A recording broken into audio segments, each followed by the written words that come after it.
Assalamualaikum warahmatullahi wabarakatuh. Bismillahirrahmanirrahim. Alhamdulillahi rabbil alamin. Assalatu wassalamu ala asyrafil anbiya'i wal mursalin Sayyidina wa maulana Muhammadin wa ala alihi wa ashabihi wa man tabi'ahum bi ihsanin ila yaumiddin. Amma ba'd. Bismillah. Mari kita lanjutkan ngaji kita. Mungkin berat karena ini masa liburan, tapi ya tetap kita istiqomah ya ngaji. Seperti sering saya sampaikan,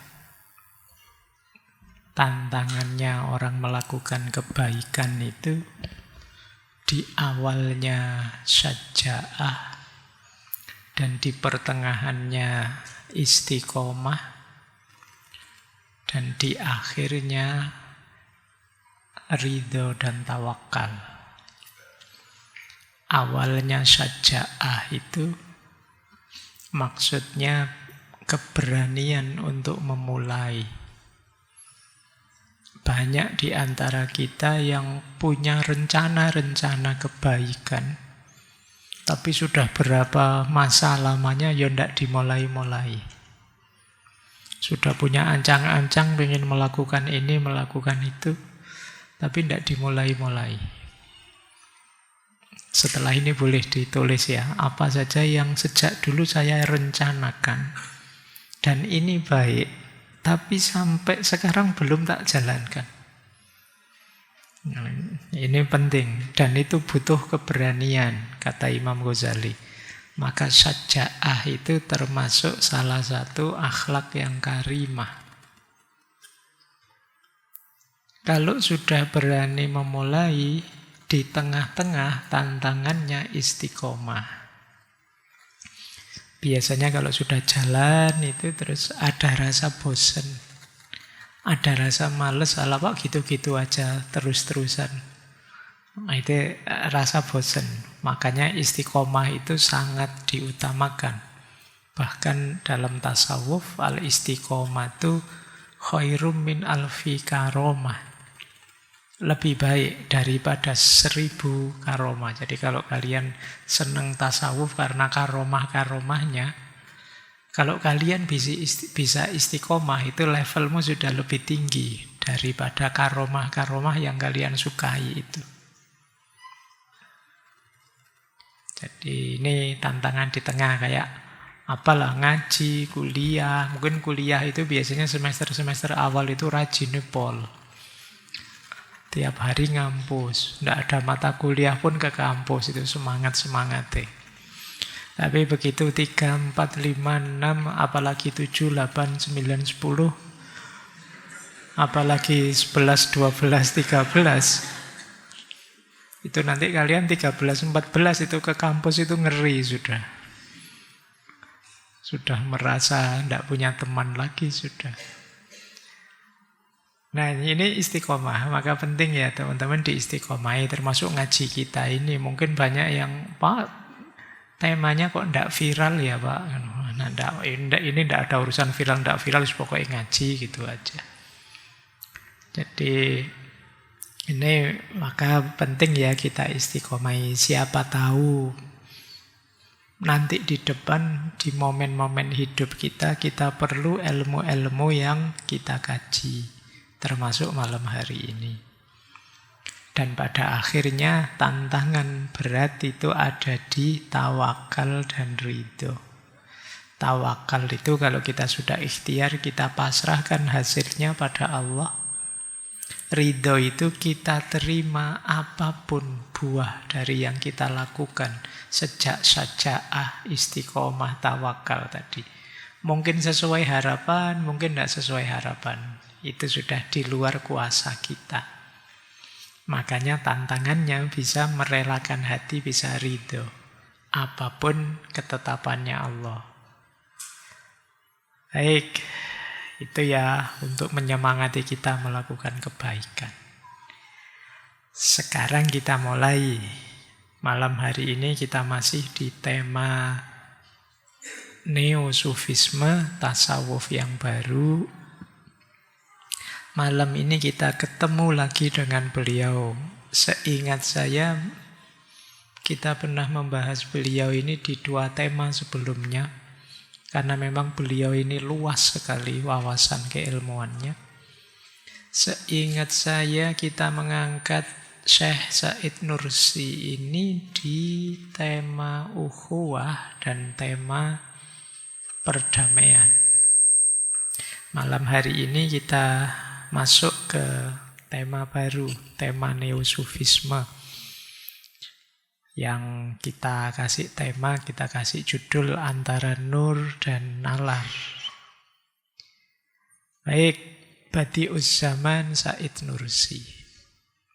Mungkin ada yang belum kenal, kita kenalan sebentar ya, meskipun dulu pernah kita bahas. Ini mengingatkan saja.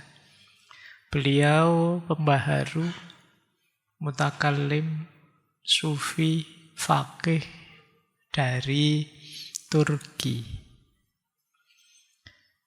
Makanya nama asli beliau ada Nursinya. Nursi itu tempat lahir beliau, lahir di desa Nurs.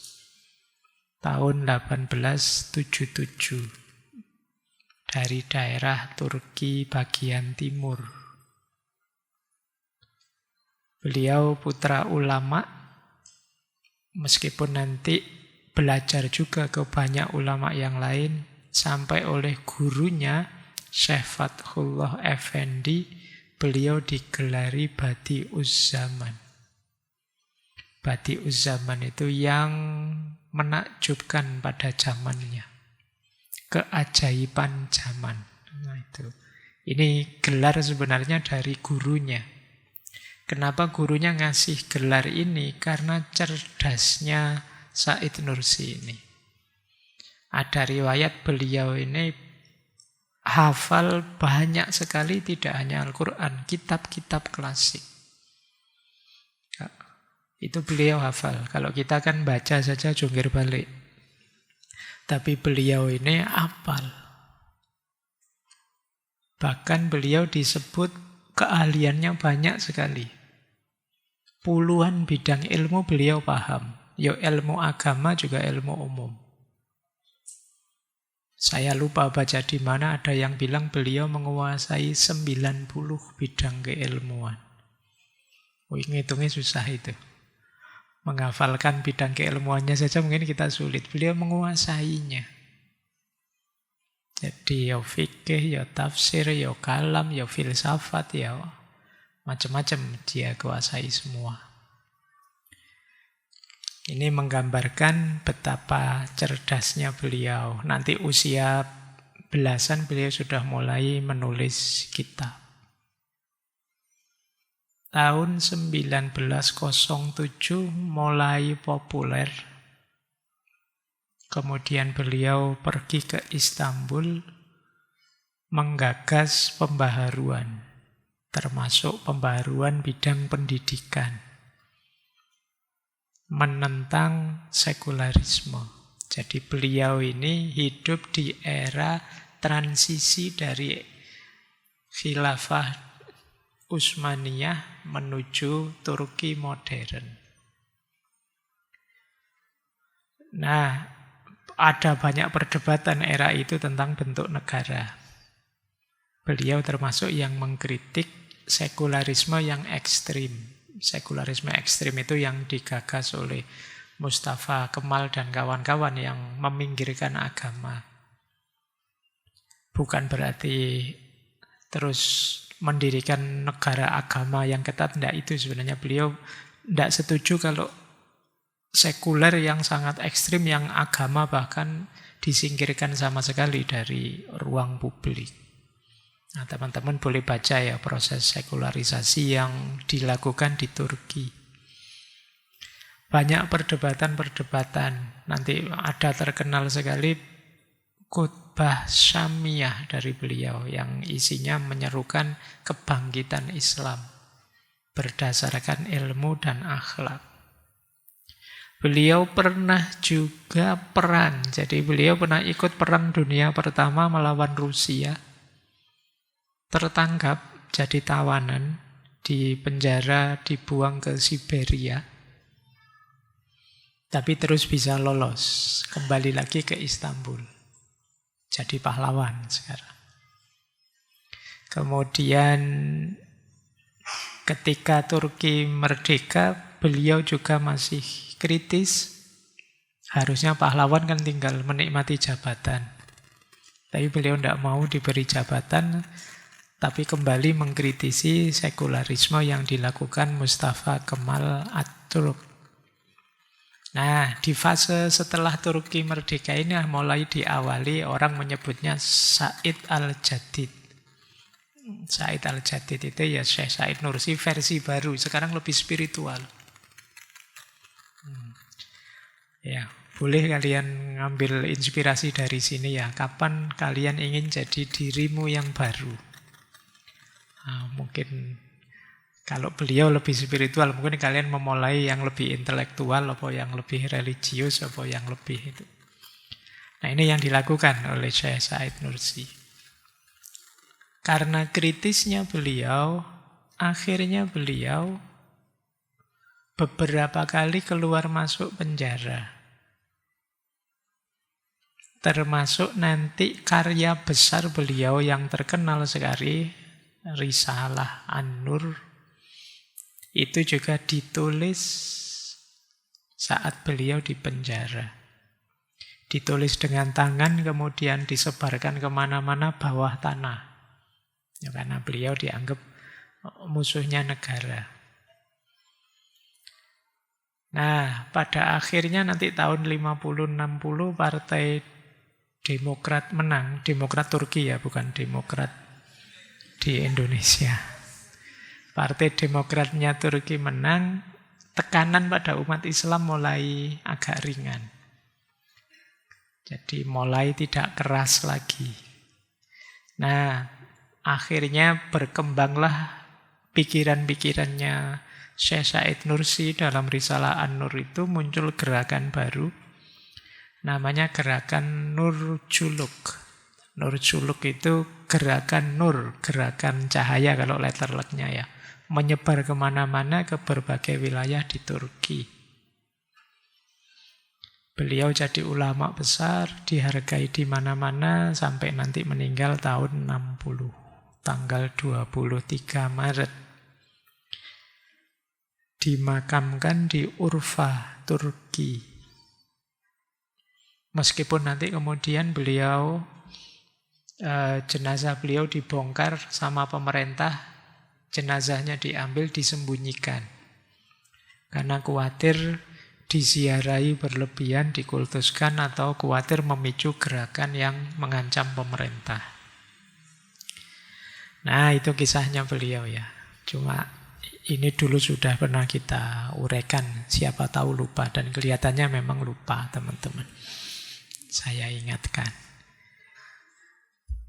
Ada kalimat menarik kalau teman-teman baca Risalah An-Nur itu ya. Risalah An-Nur itu terdiri atas 4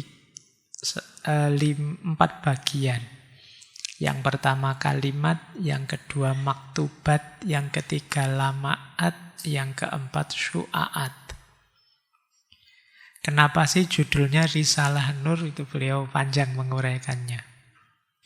Adapun alasan pemberian nama Rosail An-Nur yang terhimpun dalam 4 kitab, Al-Kalimat isinya 33 risalah, Al-Maktubat 33 risalah juga, Al-Lamaat 31 risalah, dan Asy-Syu'aat 30 risalah.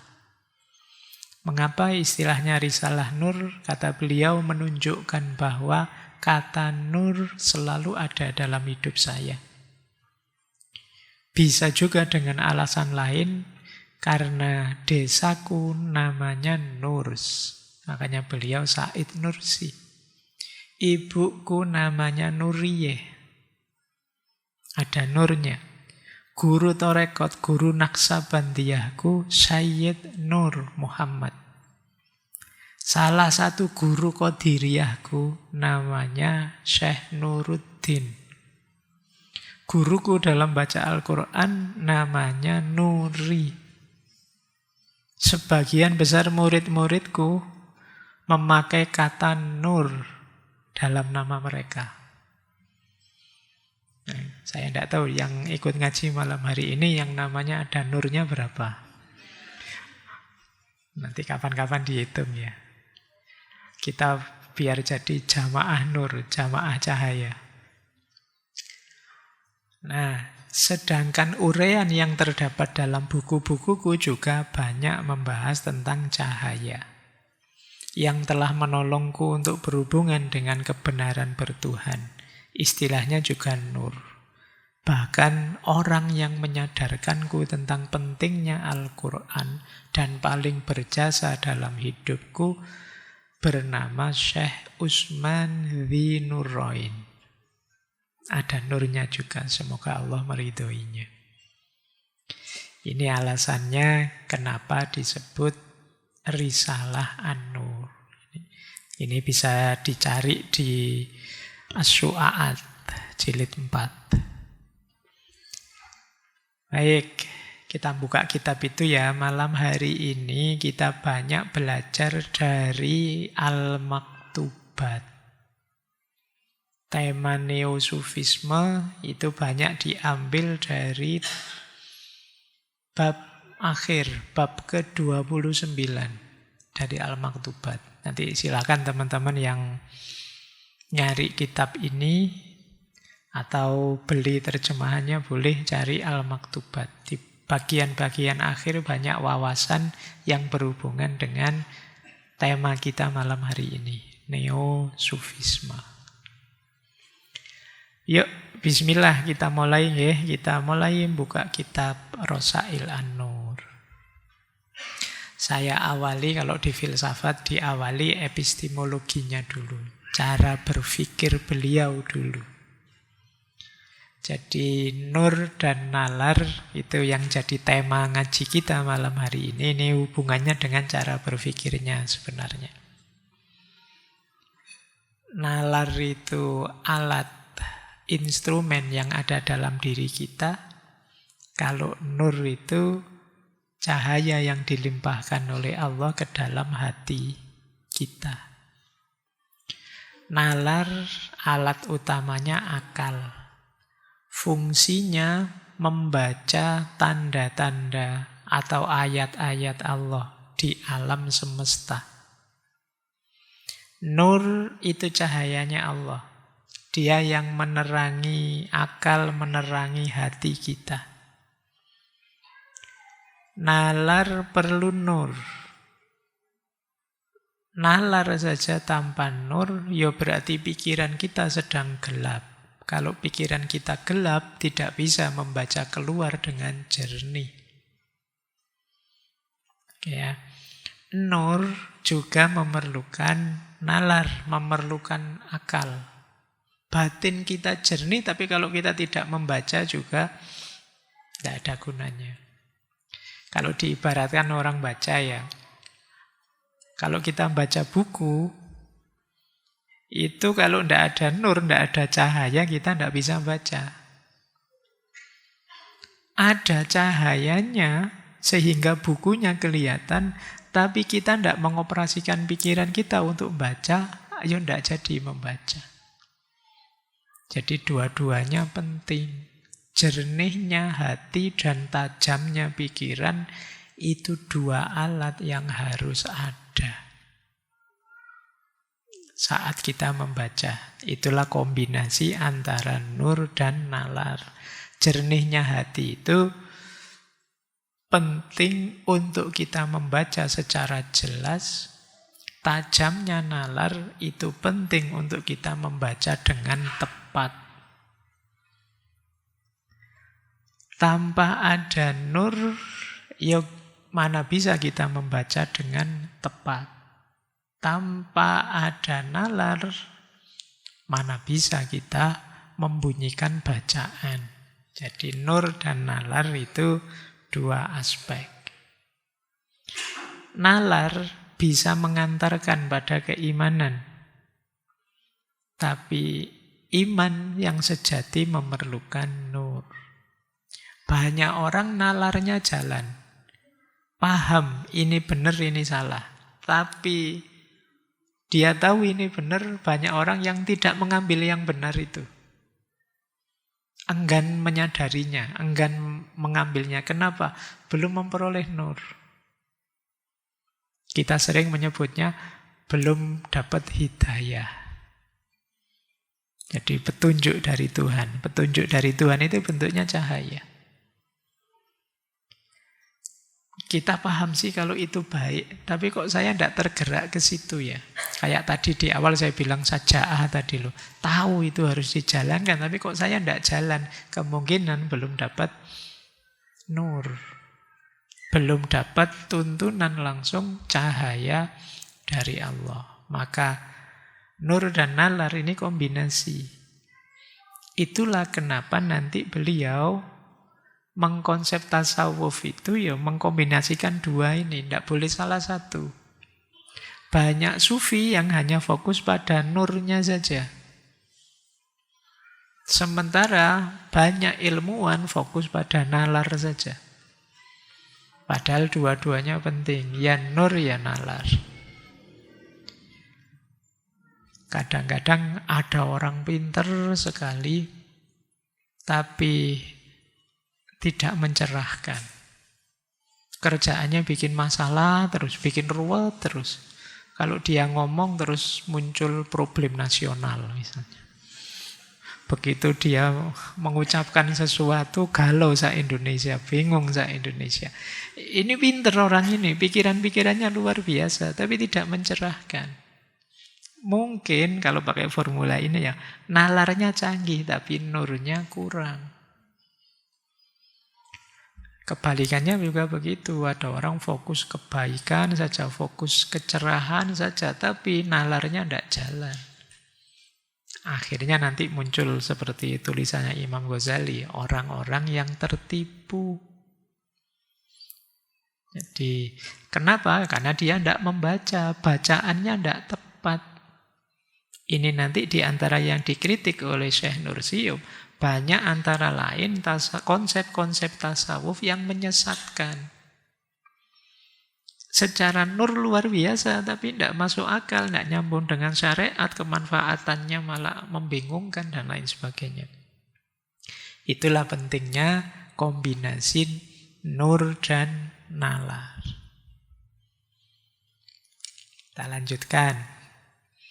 Apa bahayanya kalau nalar tanpa nur? Pikiran saja tanpa cahaya. Secara umum efeknya dua, skeptisisme dan materialisme. Jadi menurut Syekh Nursi, kalau akal berjalan tanpa nur, dia bisa yang pertama terjatuh pada skeptisisme total, syak total, biasanya terus jadi agnostik. Kita bingung sendiri, bulat sendiri. Ragu-ragu yang tidak ada akhirnya. Ini karena mengandalkan nalar saja. Padahal nalar kita itu terbatas. Meskipun sudah dibatasi oleh René Descartes dulu ya. Paling tidak ada satu hal yang tidak meragukan, yaitu saya yang sedang bingung. Kan begitu. Segalanya saya ragukan. Tapi segala sesuatu memang meragukan, tapi setidaknya ada satu yang pasti, kan saya yang sedang ragu-ragu. Saya yang sedang ragu-ragu ini loh yang pasti. Nah, ragu-ragu itu kan sedang berpikir, berarti kan mana benar, mana salah.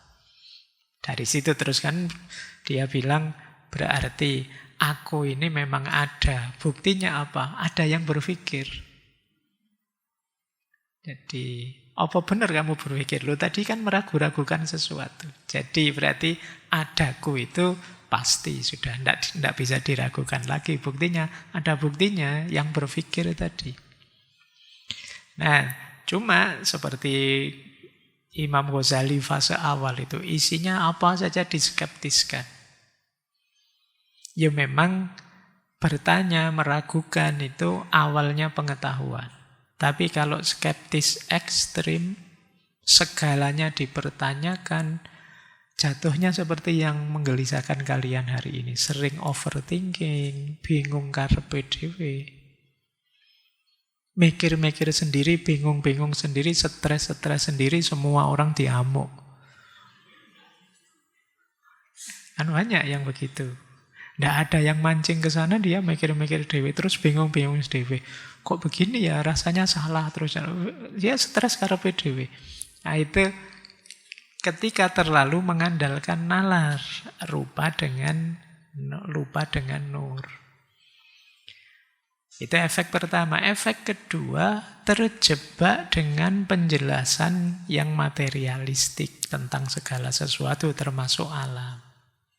Kenapa begitu? Yo, akal kita, nalar kita itu kuasanya memang untuk hal-hal yang bisa terjangkau saja. Untuk hal-hal yang gaib, yang di luar jangkauan, bisanya kan kita hanya percaya, beriman. Nalar kita terbatas. Yang ketiga, kadang-kadang sampai ekstrim. Nanti di beberapa uraian Risalah An-Nur itu banyak yang berhenti di materi, berhenti di sains. Menganggap Allah, agama itu tidak masuk akal semua. Yang benar itu ya sains, yang ilmiah-ilmiah. Terus segalanya disainkan. Nah itu yang oleh dulu kita pernah membahas ahli filsafat ilmu Paul Feyerabend. Itu kan di antara kelemahannya manusia modern itu mempertuhankan sains. Percaya 100% dengan mekanisme saintifik. Bukan berarti sains itu salah, tapi apa iya segalanya harus ilmiah. Ilmiah itu kan mengelola sesuatu dengan perangkat-perangkat metode ilmiah. Apa harus semuanya begitu? Kalau harus semuanya begitu, ya nanti memang hal-hal yang di luar akses panca indera tidak bisa kita temukan. Makanya di aliran filsafat ilmu barat dulu pernah kita bahas juga kelihatannya yang bilang bahwa metafisika itu meaningless. Meaningless itu tidak ada gunanya, isinya hanya spekulasi-spekulasi saja, tidak bisa dibuktikan secara ilmiah. Nah, ini kalau menurut Syekh Said Nursi ketika nalar berjalan tanpa nur. Kita bisa terjebak ke sana. Sebaliknya juga begitu. Kalau nur berjalan tanpa nalar, bahayanya apa? Dogmatisme. Karena akalnya tidak dioperasikan. Bisa saja terus ditipu orang. Bisa saja sesat. Itu masih mending. Kadang-kadang menyesatkan orang. Kalau sesat sendirian tidak masalah urusanmu ya. Yang susah itu menyesatkan orang. Kalau sekarang kan gampang menyesatkan orang itu kan tinggal kamu posting saja kan nanti rame-rame sendiri orang-orang. Ya kalau kamu bingung sendiri tidak masalah. Sekarang bingung ngajak teman se-Indonesia lagi misalnya. Nah ini kalau bahasanya Syekh Nursi ya. Nur yang tanpa nalar itu kadang-kadang ke sana. Ini beliau contohkan dalam praktek tasawuf. Misalnya muncul orang yang ngomongnya ngaco. Satohat. Kalau dalam tasawuf ya. Klaim-klaim spiritual yang tidak masuk akal. Tidak masuk akal pun kita terima dengan alasan, wow itu memang begitu kuasanya Allah. Nah, ini nalarnya tidak jalan. Kadang-kadang rentan manipulatif. Kita ditipu orang, kita disesatkan orang. Karena kita tidak menjalankan akal. Terus taklid yang buta. Sebenarnya dalam hidup kita itu ya banyak hal yang kita percaya saja sih taklid. Kalau kita sakit ya kita percaya ke dokter. Kalau kita urusan komputer, kita tidak ngerti komputer, ya kita percaya tukang servis komputer. Itu kan kita taklid saja, wong tidak ngerti. Tapi ada orang yang taklidnya buta. Taklid buta itu tidak tahu apa dan siapa yang aku takliti.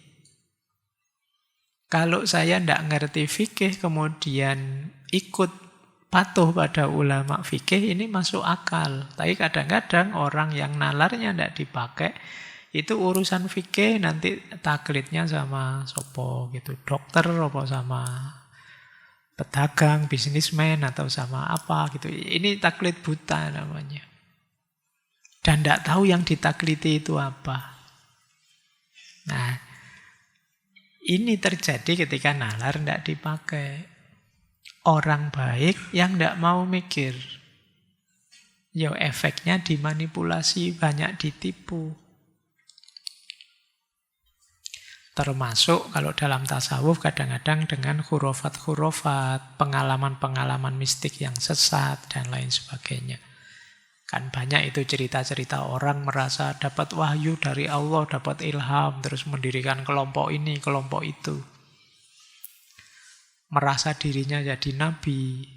Bahkan ada yang merasa dirinya jadi malaikat Jibril. Bahkan ada yang kan ngeri kalau kayak gitu. Maka nur harus dapat imbangan nalar.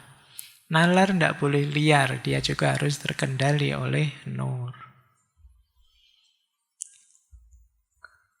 Maka yang ideal menurut Syekh Nursi, pastikan 3 daya ini hidup dalam diri kita. Yang pertama akal, yang kedua ilmu, dan yang ketiga hati. Hati itu untuk menampung nur tadi dari Tuhan ya. Akal untuk menyelidiki, akal untuk bertanya, mencari kebenaran, menemukan mana baik, mana buruk, akal. Yang kedua ilmu, ilmu untuk menguatkan, itu pentingnya kita belajar. Sehingga ngerti konsepnya, ngerti dasarnya, ngerti teorinya. Kemudian nur. Nur ini untuk memandu, mengorientasikan. Jangan sampai sudah dapat ilmu dipakai yang negatif. Jangan sampai hal yang baik kita jalankan dengan buruk. Kita peroleh dengan buruk. Ini yang memandu nuntun nur. Akal mencari, tapi mencari juga harus beradab, harus berakhlak. Tidak boleh menyakiti orang, tidak boleh menyusahkan orang. Ini yang bisa mandu, ini nur. Jadi akal, ilmu, dan nur. Makanya kalau di UIN Jogja itu terkenal sekali ada triadik. Ini dulu rumusannya Prof. Amin Abdullah. Hadaratul nas, hadaratul ilm, hadaratul falsafah. Jadi bagaimana dalam diri seorang ilmuwan itu 3 komponen ini hidup. Komitmen pada agama, komitmen pada ilmu, dan komitmen pada falsafah. Falsafah itu berhubungan dengan kritisisme, berhubungan dengan realitas, berhubungan dengan nilai, dan lain sebagainya. Jadi itu gunanya filsafat di situ. Ilmu saja tanpa ada filsafat, maka fungsi kritis dan fungsi pengembangannya macet. Kalau berhenti di ilmu, berhenti di teori. Sementara teori itu dirumuskan berdasarkan ruang dan waktu tertentu pada fenomena tertentu. Yang bisa saja ketika realitas berubah, perlu ada perubahan baru. Yang bisa mengkritisi siapa? Filsafat. Itu bedanya nanti sosiologi dan filsafat sosial misalnya. Kayak zaman dulu waktu saya sekolah itu ada pelajaran bedanya masyarakat desa dan masyarakat kota. Itu sosiologi zaman dulu. Kalau masyarakat desa itu cenderung rukun, gotong royong. Pertimbangannya pengabdian bukan ekonomi. Kalau orang kota itu individualis, tidak bisa kerjasama. Inginnya nyaman sendiri, egois dan lain sebagainya. Itu teori zaman dulu begitu. Itu kalau kita pegangi ini, ya tidak berubah-berubah begitu. Padahal kan zaman sekarang mungkin tidak begitu lagi. Katanya siapa yang pertimbangan ekonomi itu hanya orang kota saja. Sekarang di desa juga mulai sadar ekonomi. Mulai banyak yang egois, khususnya sejak ada medsos dan lain sebagainya. Loh, itu kan teorinya harus diubah. Nah, yang bisa mengkritisi, merintis jalan untuk melahirkan teori baru, filsafat. Ini yang seperti ini dulu pernah kita bahas ya. Nanti boleh dicari ngaji filsafat yang tokohnya namanya Thomas Kuhn. Baik, jadi teman-teman ayo dimaksimalkan 3 aspek ini. Cahaya akal, cahaya ilmu, dan cahaya hati. 3-tiganya penting. Seperti tadi loh, kalau cahaya hati tanpa cahaya akal, ya hasilnya bisa dogmatis, bisa sesat tapi tidak sadar. Cahaya akal tanpa cahaya hati bisa saja kebenaran dimanipulasi untuk kepentingan-kepentingan negatif. Baik, kita sudah dapat sekarang ya cara berpikir yang pas, itu ya nur, ya nalar. Sekarang kita masuk ke tasawuf yang baru menurut beliau bagaimana.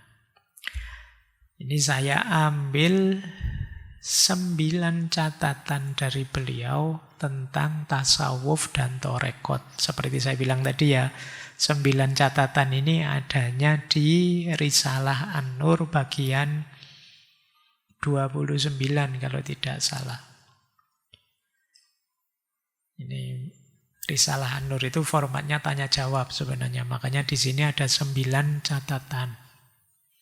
Apa sih tasawuf yang seharusnya itu? Catatan pertama. Jadi beliau bukan anti tasawuf. Meskipun beliau nanti mengkritik beberapa hal dari tasawuf. Catatan pertama, ini saya ngutip langsung ya dari kitabnya. Saya tidak olah dengan kalimat sendiri. Nanti kita urai.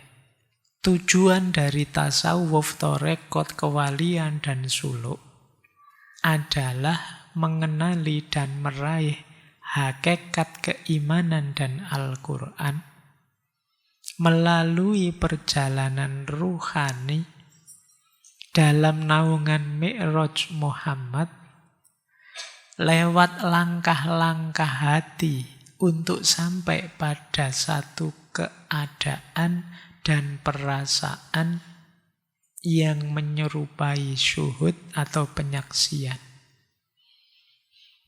Tasawuf dan torekot merupakan rahasia dan kesempurnaan manusia yang agung. Kita syarahi ya satu-satu. Yang awal, tujuan tasawuf, torekot, kewalian, suluk adalah mengenali dan meraih hakikat keimanan dan Al-Quran. Jadi tasawuf itu kan memang yang dikelola sisi batinnya keimanan. Tidak sekedar sholatnya, tapi juga masuk ke khusyuknya. Tidak sekedar lapar dan hausnya puasa, tapi juga pengendalian dirinya. Ini hakikat-hakikat keimanan. Itu gunanya tasawuf. Yang tentu saja itu disebutkan dalam Al-Quran. tanpa olah batin, aktivitas beragama kita yang lahiriah saja, ya rasanya kayak apa? Kayak sholat itu kayak gerak badan saja. Kalau puasa itu kayak diet saja. Mungkin banyak ya di antara kita yang kadang-kadang, wah berat badanku kok tambah naik terus, ini harusnya saatnya puasa ini. Oh, itu puasa yang nawaitunya untuk diet. Nah, padahal ada rahasia yang lebih dalam yang bisa menemukan siapa tasawuf. Melalui torekot, melalui suluk, melalui rasa langsung. Makanya istilahnya melalui perjalanan ruhani dalam naungan Mi'raj Nabi Muhammad. Maksudnya melalui penghayatan, melalui dzauk, melalui pendekatan kita pada Allah sebagaimana Nabi Muhammad waktu Mi'raj. Jadi maksudnya mendekat kepada Allah.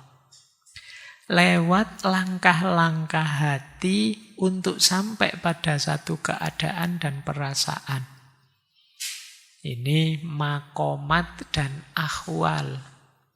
Ada tangga-tangganya, ada keadaan dan perasaannya. Diawali dari tobat, dilanjutkan sabar, dilanjutkan tawakal, dilanjutkan. Jadi ada tangganya. Untuk kita bisa menikmati, merasakan perjalanan batinnya agama. Yang mengarah menyerupai syuhud. Syuhud itu berakhir pada penyaksian kita tentang bahwa Allah itu memang ada. Allah itu memang maha besar. Allah itu memang maha penyayang. Allah itu memang maha kuasa segalanya. Puncaknya ke sana. Kesaksian kita bahwa karena kita ngalami langsung, merasakan langsung, kesaksian bahwa inilah Allah. Hadirnya Allah dalam hidup kita. Itulah hakikatnya tasawuf. Dimensi batinnya agama, hakikatnya keimanan yang kita temukan melalui perjalanan rohani dengan makomat dan ahwalnya sendiri yang berakhir pada kesaksian tentang benarnya Allah. Ini catatan pertama. Semoga bisa ditangkap ya, karena masih 8 lagi. Catatannya 9. Catatan kedua. Kunci dan sarana perjalanan suluk hati dan pergerakan spiritual tidak lain adalah zikrullah dan tafakkur. Ini, jadi ternyata menurut beliau pokoknya tasawuf itu zikrullah dan tafakkur. Kebaikan dan keutamaan keduanya tidak terhingga.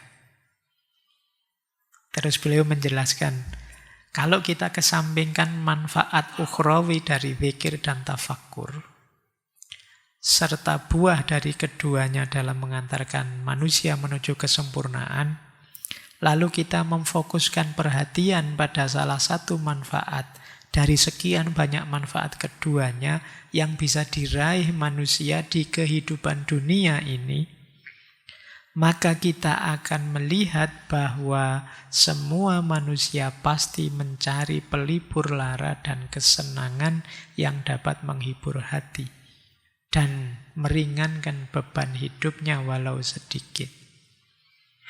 Sarana pelipur lara yang hakiki dan kesenangan yang paling tepat bagi mereka ialah dengan menyibukkan hati untuk terus berzikir dan bertafakkur. Ini beliau maksudnya begini. Pokoknya tasawuf itu zikrullah dan tafakkur. Zikrullah dan tafakkur ini luar biasa, keutamaannya banyak. Bahkan seandainya tanpa harus kita tengok bagaimana zikir dan tafakkur itu bermanfaat nanti di akhirat. Di dunia saat ini saja, manfaatnya zikir dan tafakur itu luar biasa. Dia bisa jadi sumbernya ketenangan, dia bisa jadi obat pelipur lara. Jadi betapa luar biasanya zikir dan tafakur ini. Ini beliau ingin menegaskan kalau zikir itu kan kalau dalam Al-Quran itu ala bi dzikrillahi tatmainnul qulub. Hati bisa tenang. Seperti hari ini kan kita banyak mengalami macam-macam kegalauan. Saya tidak tahu apa teman-teman mempraktekkan itu ketika sedang gelisah, kita mencari ketenangan, apakah kita terus larinya ke zikir? Padahal Al-Quran jelas mengisyaratkan ala bidzikrillahi tatmainnul qulub.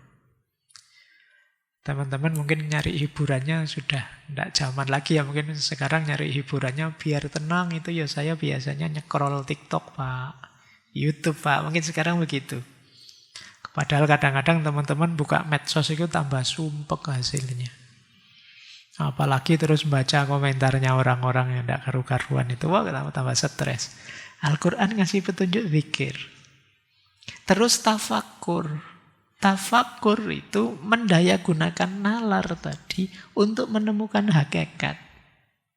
Dengan tafakurlah bisa ringan isi pikiran kita. Kalau kita ada masalah, iya ya wong yo saya ini manusia biasa. Tidak semua keinginanku bisa terpenuhi. Wong aku tidak punya kuasa atas hidupku, yang punya kuasa Allah.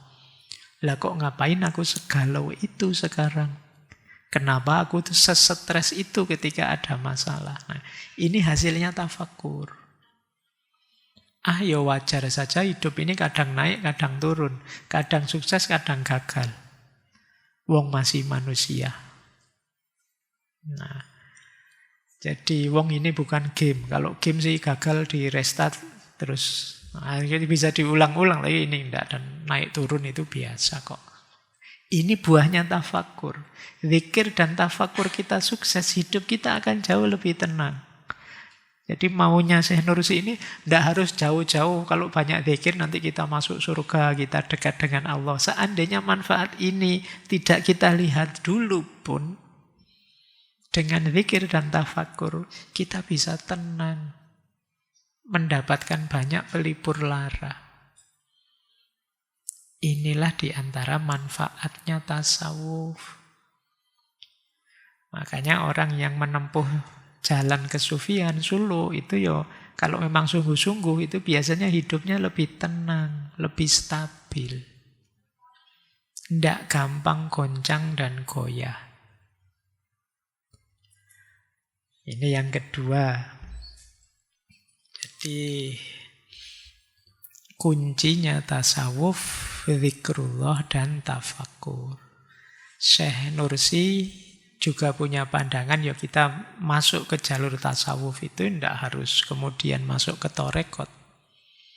Silahkan saja kalau merasa perlu bertorekot, kalau tidak ya monggo. Tapi nilai-nilai tasawuf termasuk tadi memperhatikan sisi batin beragama, itu sesuatu yang mau tidak mau harus kita jalankan. Lanjut.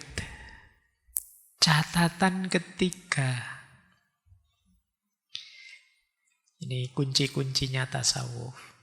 Kewalian adalah bukti risalah kenabian. Sedangkan torekot adalah petunjuk tentang syariat. Hal itu karena hakikat keimanan yang disampaikan risalah kenabian dapat dilihat dan dibenarkan oleh kewalian dalam tingkat ainul yakin, yaitu dengan penyaksian hati dan perasaan spiritual. Pembenaran terhadapnya merupakan bukti kuat akan kebenaran risalahnya. Selanjutnya, torekot menjadi bukti atas kebenaran hukum-hukum yang dikandung oleh syariat. Dan bahwa dia benar-benar bersumber dari Allah lewat limpahan darinya dan manfaat yang didapat melalui kasyaf dan dzauk. Ini harus dibaca berulang-ulang biar paham maksudnya ya. Yang pertama, kewalian itu bukti risalah kenabian. Jadi, kebenarannya risalah yang dibawa oleh Nabi itu bisa dibuktikan melalui jalur kewalian. Kalau kita yang awam itu kan membenarkan risalahnya Nabi itu ya pokoknya dibenarkan begitu saja. Kadang-kadang kita paham, tidak punya dasar, tidak punya argumen. Pokoknya saya percaya, kan titik begitu. Sementara orang-orang yang makomnya aulia, para walinya Allah, itu mereka tidak sekedar percaya, tapi apa? Mengalaminya langsung. Makanya ada istilah ainul yakin, merasakan langsung hadirnya Allah, merasakan langsung hidup senantiasa diawasi oleh Allah. Jadi mereka ini bukti betapa yang dibawa oleh Rasulullah itu benar memang. Ketika Rasulullah memerintahkan sholat misalnya, kita kan hanya sholat saja, mengikuti gerakan, syarat sah, rukunnya yang membatalkan apa, fokus kita ke situ. Tapi para aulia bisa masuk lebih dalam dari sholat itu, bisa merasakan bagaimana berkomunikasi dengan Allah, berhadapan dengan Allah, bagaimana sholat yang bisa mengubah diri jadi lebih baik dan lain sebagainya. Loh, dengan memasuki syariat sedalam itu, kita jadi tambah yakin. Berarti memang benar yang dibawa oleh Rasulullah itu.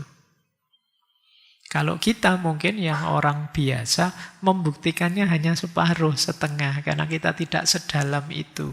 Kita mungkin ada di level ilmu yakin. Tapi kalau para wali, levelnya ainul yakin.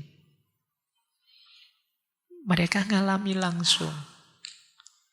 Apa indahnya khusyuk ketika kita sadar berhadapan dengan Allah. Mereka yang tahu. Kalau kita kan sholatnya masih sholat formalitas lah ya, saya tahu. Saya juga sering begitu. Sholat yang penting gugur kewajiban, kan begitu. Kita tidak dapat apa-apa dari sana. Iya sih kita sudah beriman. Tapi kita masih belum jadi bukti risalah kenabian. Kita masih tidak berani disebut, ini loh contoh muslim yang baik, wah saya masih harus di-upgrade lagi Pak, kamu kan tidak berani. Tapi ya bukti yang pas itu ya mereka ini, para aulia, wali-walinya Allah. Mereka bukti dari risalah kenabian dalam banyak aspek. Seperti minggu lalu misalnya, para wali itu takholak bi ahlakillah. Akhlak mereka itu adalah karakter sebagaimana asmanya Allah, nama-namanya Allah. Mereka penyayang, mereka adil, mereka dan lain sebagainya. Ini akhlak, mengikuti akhlaknya Allah. Loh, ini kan dia jadi bukti, lagi-lagi risalah kenabian. Kalau ingin melihat bukti benarnya beragama, lihat mereka. Itu maksudnya Syekh Nursi. Kemudian torekot itu adalah petunjuk tentang syariat. Jadi torekot itu kan, ini sebenarnya maknanya antara syarik dan torik itu sama-sama nama jalan. Jadi syariat itu ketetapan, ajaran, tuntunan beragama yang dibawa oleh Rasulullah. Kalau torekot, cara kita menjalankan syariat. Itu namanya torikoh. Nah, makanya menurut beliau torekot itu petunjuk tentang syariat. Zikir yang benar begini loh, itu biasanya jangan diajarkan di torekot. Sholat yang benar begini loh. Wirid yang benar itu begini loh. Puasalah seperti ini. Tapi petunjuk-petunjuk praktis detail semacam ini kita ketemunya di torekot. yang tidak hanya aktivitas lahir tapi masuk sampai ke batin. Makanya sejak kemarin itu selalu ditekankan tasawuf, tarekot, tidak boleh ninggal syariat. Syariat tidak boleh berhenti di syariat, dia harus mendalam ke aspek tarekot. Jadi syariat tambah tarekot, ya kita ketemu formalitas dogmatisnya saja. Tarekot tambah syariat, ya jatuhnya jadi kebatinan saja. Itu seperti kemarin ya kita analogikan. Syariat tanpa tarekot, tanpa hakikat itu seperti orang yang aktivitas fisiknya lengkap tapi tidak ada rasanya. Kalian yo neraktir, yo nganter kuliah, yo tiap hari weanan, tapi tidak ada rasa cinta dalam hatimu. Syariat tanpa hakikat. Tidak ada isinya. Kalau hakikat tanpa syariat, ada rasa cinta, bahkan sudah nembak, sudah menyatakan cinta itu. Tapi disuruh apel tidak mau, disuruh jemput tidak mau. Kalau makan bayar sendiri-sendiri. Nah, itu kayak hakikat tanpa syariat itu. Orang jadi ragu-ragu, beneran tidak sih kamu itu jatuh cinta?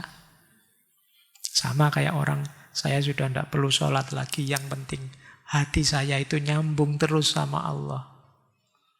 Allah adalah segalanya. Allah segalanya, disuruh sholat sebentar aja tidak mau. Suruh puasa yang begitu saja masih nawar. Gimana bisa ngaku bahwa aku sudah sangat dekat dengan Allah? Itu nanti antara lain yang dikritik oleh Syed Nursi. Baik, ini catatan ketiga tentang posisinya para wali, kewalian, dan posisinya tarekot. Lanjut, catatan keempat. Di samping mudah meniti jalan kewalian juga memiliki sejumlah kesulitan. Perjalanannya singkat, tapi juga panjang. Walaupun kedudukannya tinggi, namun dia dikelilingi oleh berbagai macam bahaya. Selain lapang, dia juga terasa sempit. Ini paradok-paradoknya ya tasawuf. Karena berbagai rahasia yang halus tersebut, para salik kadang tenggelam di dalamnya. Kadangkala juga tergelincir dan terluka. Bahkan ada yang mengundurkan diri, bahkan ada yang menyesatkan orang lain. Sebagai contoh adalah kelompok As-Sair Al-Anfusi dan As-Sair Al-Afaqi. Nanti kita jelaskan dua aliran ini. Keduanya merupakan aliran dalam tarekot. Jadi tarekot itu dibilang mudah, sebenarnya ya mudah tapi sulit juga sih. Dibilang sulit sebenarnya tidak begitu juga. Ada lapangnya, ada sempitnya. Banyak sekali jebakan-jebakan halusnya. Kadang-kadang orang tergelincir sombong, tergelincir merasa hebat, tergelincir merasa besar, tidak sadar. Jadi ini paradok-paradoknya tasawuf. Begitu kamu ngaku, wah makom saya sekarang tinggi Pak. Itu sebenarnya malah kebalikannya. Kamu sedang tergelincir, kamu jatuh ke makom yang rendah. Ada nada sombong dalam kata-katamu. Pak, kalau teman-teman saya itu masih awam Pak. Kalau saya lumayan, sudah khawas lah Pak, sedikit. Nah ini menunjukkan kamu di bawah.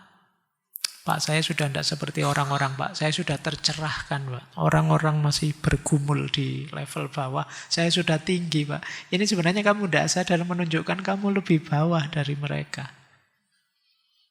Ini lembutnya, halusnya jebakan-jebakan dalam tasawuf. Kadang-kadang, seperti sering saya sampaikan, orang itu baru ngerti teorinya, ngerti konsepnya saja, seolah-olah sudah menjalankannya. Mungkin pernah saya ceritakan, tiba-tiba ada teman yang bilang ke saya, sekarang saya paham ilmu ikhlas. Lu harus diacungi jempol. Cuma ikhlas itu gunanya apa kalau berhenti di ilmu? Kamu paham ilmu ikhlas, oke. Sekarang dirimu sudah ikhlas apa belum? Kan titik masalahnya di situ. Cuma banyak orang merasa berhenti di titik paham ilmu saja. Ini yang sering terjadi. Oke ya, ini buat teman-teman juga begitu ya. Kita sering sekali kalau konsep itu di kepala kita kaya, tapi diri kita tidak terupgrade karena kita tidak mewujudkannya, tidak mengamalkannya. Banyak yang tertipu begitu. Mungkin teman-teman ada yang beberapa sudah diminta jadi narasumber, khutbah Jumat, dan lain sebagainya ya. Diingat-ingat ya, kadang-kadang kita menceramahkan sesuatu, itu rasanya kita kayak sudah melakukan itu. Padahal itu masih hanya ceramah. Mari kita bersyukur dan bersabar. Begitu pulang dilihat amplopnya, alah cuma segini. Iya, baru ceramah tentang syukur dan sabar seolah-olah sudah syukur, begitu kena ganjelan kelihatan aslinya. Ini jebakan-jebakan dalam tasawuf. Ini yang harus kita hati-hati. Termasuk tadi ya beliau menyebut ada dua kelompok dalam tasawuf. Dua jalur. Yang pertama as-sair al-anfusi dan as-sair al-afaki. Jadi as-sair al-anfusi itu sufi yang mengambil jalan dirinya sendiri. Jadi memulainya dari dirinya, bukan di luar diri. Mulai tazkiyatun nafas, membersihkan hati, menjernihkan pikiran, menghapus sifat-sifat negatif, tahalli, kemudian berpuncak di tajalli. Ini namanya as-sair al-anfusi. Perjalanan menuju Allah lewat diri kita sendiri. Nah, ancamannya apa? Kalau tidak hati-hati, orang di as-sair al-anfusi ini, kalau dia tidak bisa menaklukkan nafsunya, amarahnya, egonya, biasanya tergelincir ke makom ujub, sombong. Atau mengalami ekstase spiritual, terus ngomongnya ngaco. Membuat orang tersesatkan. Membahayakan dirinya dan orang lain. Membahayakan dirinya karena kadang-kadang nanti berlawanan dengan pandangan umum sampai kemudian dia dieksekusi dan lain sebagainya. Jadi hati-hati. Bukan berarti tidak boleh lewat jalur ini. Sebagian besar tasawuf mengambil jalur as-sair al-anfusi. Mengelola diri sendiri. Tapi hati-hati jatuh pada ego, ujub, sombong. Merasa diri lebih dari yang lain. Merasa aku lebih istimewa karena sudah dapat hidayah duluan, yang lain belum, dan lain sebagainya. Ini jenis-jenis ujub, ego, sombong. Ini lewat jalur pertama. Ada jalur kedua. Jalur kedua as-sair al-afaki. As-sair al-afaki itu kesadaran untuk keluar diri, melihat segala yang di alam ini dan menyadari hadirnya Allah di balik apapun di luar diri. Ini namanya as-sair al-afaki. Di as-sair al-afaki ini ya luar biasa kita dapat kemantapan, keyakinan, nalar kita jalan membaca alam semesta. Tapi kalau tidak hati-hati, biasanya terjebak seperti tadi ya, pada makna-makna zahiriyah. Terjebak pada keindahan ciptaan, lupa pada Sang Pencipta. Tahu hukum alam tapi tidak mengenal Al-Hakim yang menciptakan alam. Bahkan ada kalanya terus tidak sadar syirik khofi, syirik yang terselubung, menyekutukan Allah dengan ciptaannya. Menganggap bahwa keindahan itu, keluar biasaan itu, kedahsyatan itu adanya di alam. Lupa bahwa itu sumbernya adalah Allah. Menurut beliau, tasawuf jenis afak ini biasanya dilakukan orang yang melakukan tafakkur terhadap alam. Tapi lupa dirinya. Lupa tazkiyatun nafas. Sehingga kadang-kadang terjebak pada zahiriyahnya alam, justru tidak sampai pada Tuhan. Ini ketergelincirannya. Jadi menemui Allah itu kan bisa banyak jalur, bisa lewat diri kita, bisa juga lewat alam semesta. Cuma dua-duanya ada jebakan-jebakannya. Ini yang harus hati-hati. Beberapa jebakan jadi ekstrim, membahayakan, keluar dari semangat awal tasawuf tadi. Oke, baik, kita lanjutkan. Sudah 4, sekarang 5. Ini yang kontroversial. Wahdatul wujud. Yang hampir di semua tokoh neo-sufisme yang kita bahas kemarin, pandangan ini dikritik oleh Syekh Nursi dan kawan-kawan. Menurut beliau begini, paham wahdatul wujud yang berisi wahdatus syuhud ini dianggap aliran sufi yang penting. Banyak sufi yang anggap ini level tertinggi. Maksud dari wahdatul wujud adalah membatasi penglihatan pada keberadaan wajibul wujud, Allah saja. Sementara seluruh makhluk hanya bayangan semu dan ilusi yang tidak layak disebut bila dibandingkan dengan eksistensi zat yang wajib ada, yaitu Allah. Jadi wahdatul wujud itu kan semua wujud ini sifatnya ilusif saja. Wujud yang hakiki sebenarnya yang wajibul wujud hanya Allah saja. Menurut Syekh Nursi begini, aliran ini menurut beliau ya bukan tingkatan yang paling tinggi dan paling mulia. Meski bisa saja dia punya ketinggian, tetapi memiliki kekurangan dalam ketinggiannya itu. Bisa saja dia memiliki rasa manis namun mengandung bahaya. Karena melihat wujud lahiriahnya yang manis, mereka yang sudah masuk ke dalamnya tidak mau keluar. Karena rasa bangga, mereka merasa berada di tingkatan paling tinggi. Jadi kan aliran-aliran ini, aliran yang nanti ada khulul, ada itikad, dan lain sebagainya, kan dianggap puncaknya. Menurut Syekh Nursi, orang yang merasa sampai di sini itu merasa sudah levelnya paling tinggi. Sehingga tidak mau lagi mempertimbangkan yang lain-lain. Kadang-kadang ini membahayakan, kata Syekh. Nanti diuraikan kritik-kritik beliau. Tapi menurut beliau, aliran ini hanya tepat untuk kalangan khawasul khawas saat berada dalam kondisi ekstase. Untuk mereka yang sudah lepas dari dunia materi.